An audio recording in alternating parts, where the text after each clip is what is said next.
Oi, crianças, tudo bem?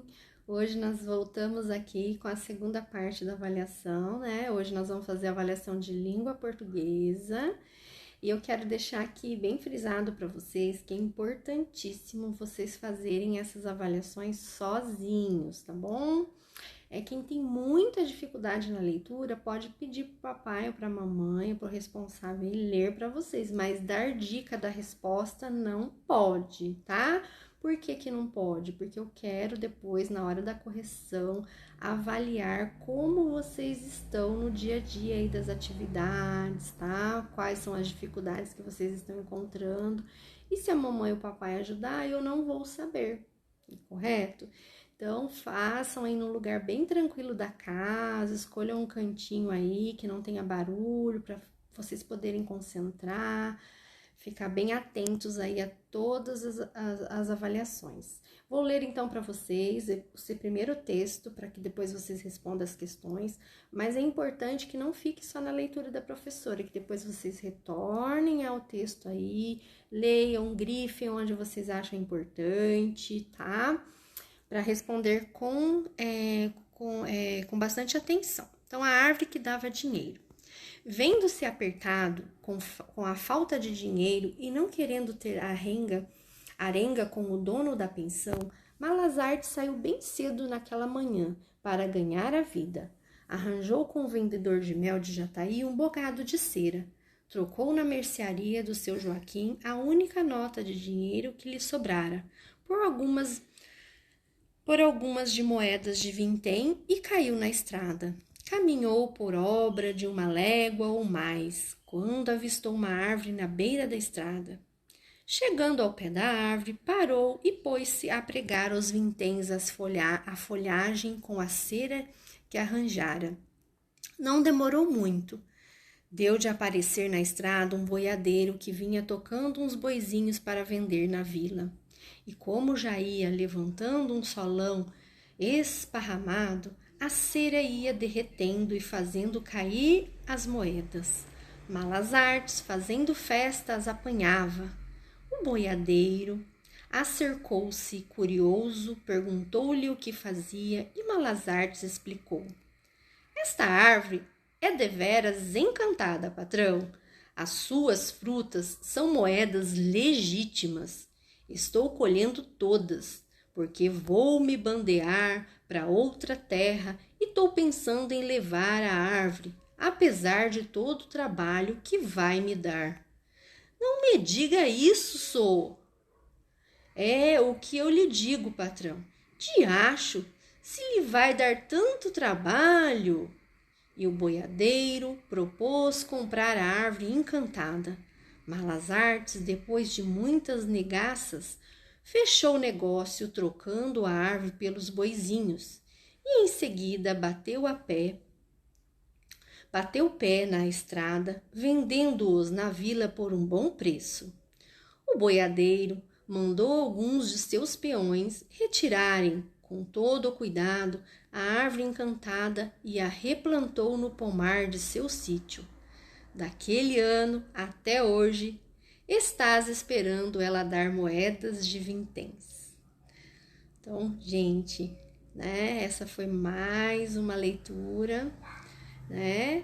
Do conto de Artimanha de Malazartes, e agora vocês irão responder as questões aqui abaixo. A primeira, ó, vendo-se apertado com a falta de dinheiro e não querendo ter arenga com o dono da pensão, Malazarte saiu bem cedo naquela manhã para ganhar a vida. O que significa a expressão destacada? Então, vocês vão explicar para mim o que significa ganhar a vida, né? Que está destacado aí para vocês. Correto? Vamos explicar o que significa isso. Se vocês não conseguirem entender, volta lá, leia novamente o texto para conseguir entender no contexto da história lá o que significa ganhar a vida. De acordo com a história, qual o significado da palavra arenga? O que vocês acham que significa? Para a gente saber o significado de algumas palavras, é importante a gente ler o texto, aquela frase, né, do texto lá acima, que tem lá acima, Porque às vezes a gente não sabe o significado, mas se a gente lê o pedacinho que fala e que contém a palavra, é mais fácil de saber o significado dela. Então, voltem lá, leiam novamente para saber o significado dessa palavra. E qual o motivo de Malas Artes trocar sua última nota de dinheiro por algumas moedas? Por que será que ele foi até a mercearia, até a venda lá e trocou, né, a última nota de dinheiro dele por moedas? Ele tinha um plano? Qual será? O que ele queria fazer? Vocês vão responder aí qual? A letra A, B, C ou D? 4. Depois que Malas Artes grudou as moedas na árvore, elas começaram a cair como frutas que caem do pé. Por que isso aconteceu? Por que as moedas começaram a cair? O que estava acontecendo? Né? Voltem lá, por isso que é importante fazer uma nova leitura, voltar lá no texto para saber o que aconteceu. Tem que ser, as respostas têm que ser de acordo com o texto, tá, gente? Não é para inventar, não, a resposta, é para ser de acordo com o texto. Na 5, qual foi a artimanha utilizada por Malas Artes para enganar o boiadeiro? Então, ele traçou um plano para enganar o boiadeiro. Qual foi?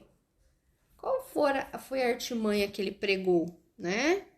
Vocês vão ler aí a letra A, a letra B, a letra C ou a letra D? Lembrando que só tem uma alternativa correta, tá? E na C, eu tenho aqui um trechinho, tá?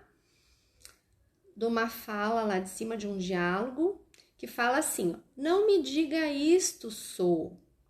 É o que eu lhe digo, patrão. Diacho, se vai lhe dar tanto trabalho. Esse trecho da conversa entre o Malas Artes e o boiadeiro mostra que é o típico de uma conversa. O que é uma conversa formal? É uma conversa de pessoas do interior? É uma conversa de pessoas que moram na cidade grande? Ou é uma conversa de pessoas muito cultas? O que vocês acham? Olha o tipo de palavras que eu tenho aí, ó. Não me diga isso, sou. É o que eu lhe digo, patrão. Diacho, se lhe vai dar tanto trabalho. Qual dessas respostas aí? Qual a conversa é típica do quê? Uma conversa formal entre duas pessoas? De pessoas do interior, que moram, né, afastado da capital? De pessoas que moram na cidade grande? Será que pessoas que moram na cidade grande falam dessa maneira? Ou de pessoas muito cultas, muito finas, falam assim, tá? Agora aqui nós temos um texto que nós já estudamos no livro, muitos textos, tantas palavras lá no livro SESI, tá? O cego que não era bobo, eu já fiz essa leitura para vocês, por isso eu não vou fazer novamente. Vocês vão ler ela para responder aqui as questões abaixo. Quem foi o esperto nessa história? Vocês já conhecem essa história, mas é importante ler novamente. Eu já fiz uma leitura dela para vocês, quando nós fizemos atividade lá do livro SESI, né? Qual foi o plano que o cego pôs em prática para recuperar seu dinheiro? Então, para recuperar o dinheiro dele, ele teve que colocar um plano, né? Um plano de artimanha. Qual foi? Tá fácil, hein? Enterrou a herança da tia velha no mesmo buraco, contou uma história falsa para o vizinho, chamou a polícia, revelou que tinha um outro esconderijo secreto. Crianças, não pode inventar a resposta, tem que ser de acordo com o que aconteceu na história. Então, volte lá no conto e leia novamente, tá? Não pode ter preguiça de ler. E a número 3. O cego não chamou a polícia, por que você acha? Você acha porque ficou com medo de espantar o ladrão, queria recuperar seu dinheiro, não tinha telefone, o ladrão era muito esperto? Se vocês lerem lá, vocês vão descobrir a resposta. Você considera a atitude do cego correta? O que ele fez, o plano de artimanha que ele bolou, você acha correta? Se sim, você vai colocar sim. Se não, vai colocar não. E por quê? Por que você acha correta ou por que você não acha correta? Tem que responder as duas questões, tá? E aqui nós temos uma atividade de ortografia parecida com aquela do coelho, do sapo e o coelho, que nós fizemos na apostila, mas essa aqui nós vamos completar, é uma outra história, mas tem o mesmo propósito. Então, ó, complete o texto abaixo com as palavras que estão dentro do parênteses, que é essas aqui, olha, tá? Dentro desse parênteses aqui.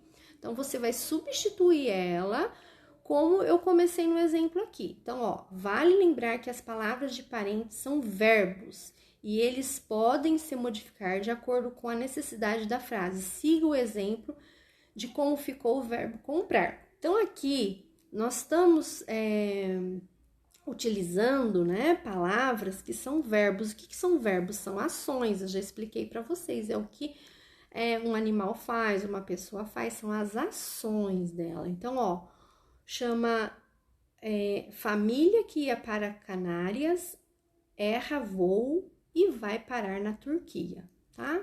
Então, veja bem, aqui ó, nós temos assim, uma família britânica comprou passagens para passar uma semana em Lanzarote, nas Ilhas Canárias, mas eles,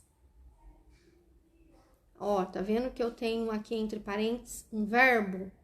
Então, vocês vão colocar aqui o verbo de acordo com a frase, tá? Eles o quê? No voo errado. Eles embarcar? Não, você vai ter que substituir colocando o verbo aí, né? Ou no singular ou no plural, no tempo correto, tá? Vocês vão fazer isso no texto todo. Vão substituir todas essas palavras aqui, olha, no texto corretamente. E depois, nós temos aqui essa avaliação de produção de texto que vale de 0 a 10. Então, lá de cima, que eu acabei de explicar para vocês, também vale de 0 a 10. E essa aqui também vale de 0 a 10. Então, só a produção escrita vale de 0 a 10.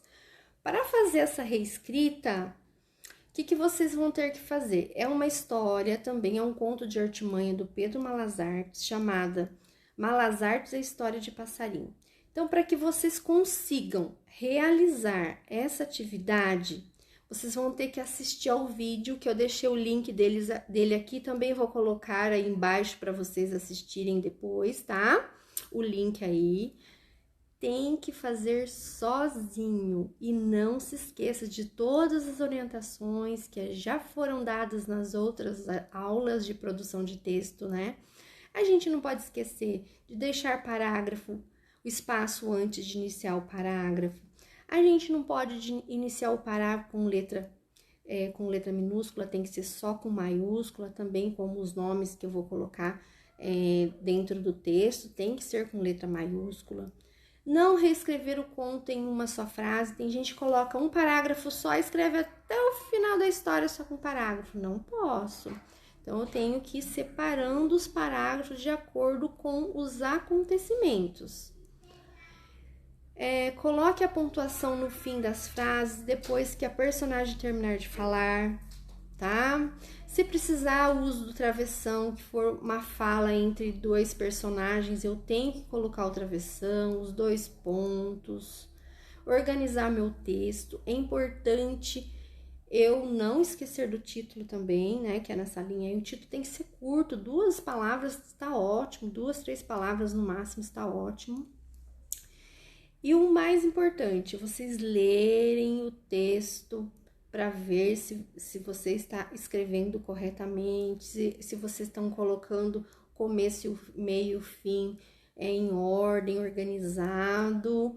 E mais uma dica importante, depois que vocês ouvirem a história, o que vocês vão fazer? Ouviu uma vez, só dá para escrever a história? Não. A história é menos de 6 minutos. Vocês vão ouvir 1, 2, 3 vezes, 4 vezes. Depois que ouviu bastante vezes, você vai poder assim, ó, ouve um pedaço, conta pra mamãe, pro papai ou pro irmão aí em casa, sabe? Conta a história pra alguém, porque que aí você vai gravar a ordem, o começo, o meio, o fim da história. Depois que você contou a história para alguém, aí você começa a escrever, que vai ficar mais fácil. E mais uma coisinha, não pode escrever outra história, tem que ser essa aí que a professora vai deixar o link, tá? Porque senão foge do que a gente tá trabalhando aqui. Então, tem criança que da outra vez escreveu outro conto, aí não pode. Tem que ser esse aí que eu vou deixar o link, combinado, crianças? Então, caprichem aí, façam uma letra legível, que dá para entender, com pontuação, tudo certinho. E amanhã a gente volta com mais avaliação, tá bom? Conto com vocês, caprichem aí, vou ficar, assim, muito ansiosa para corrigir essa história de vocês. Beijo, fica com Deus e até amanhã!